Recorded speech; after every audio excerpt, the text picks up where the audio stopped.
ER doctors work how much? Welcome back to part one of my series that I'm calling How I Got the Gig, where I go through the nitty-gritty of applying and getting my first big girl attending job. In this part, we're talking about the expectations for the job, namely the flexibility and the hours. I'm of the opinion that the job market for ER physicians right now is currently for the taking. There's so many options within this field to make your life more grueling or more lax. I found that on the job trail, the hours worked to be considered a full-time employee varied greatly.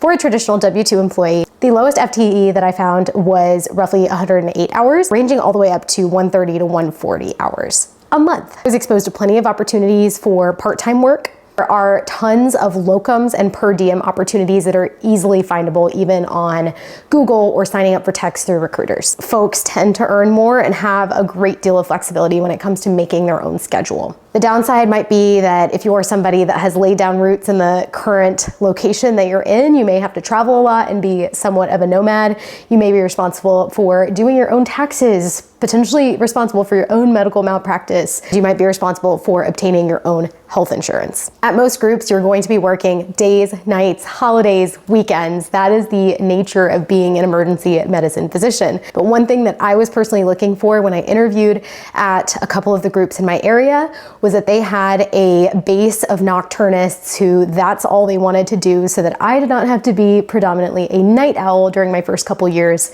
as an attending. There's usually incentive pay like holiday pay and a night differentials for working at the kind of smaller freestanding EDs where you might not see as many patients, want to still kind of get a normal hourly rate. The major holidays, folks usually take turns working from year to year, and overall there's a decent amount of flexibility just in making your own schedule and kind of talking with your scheduler to create a schedule that benefits you. So you might be working 4 straight shifts so you can have 3 to 5 days off in the days after, making it really easy to travel and to make time for your hobbies outside of medicine, which is a huge pro of going into emergency medicine. I ultimately think that this job, after residency of course, is incredibly flexible. It's perfect for those students who want to see a little bit of everything, make a sizable difference, see the exciting parts of medicine, but not make medicine their whole life and leave work at work.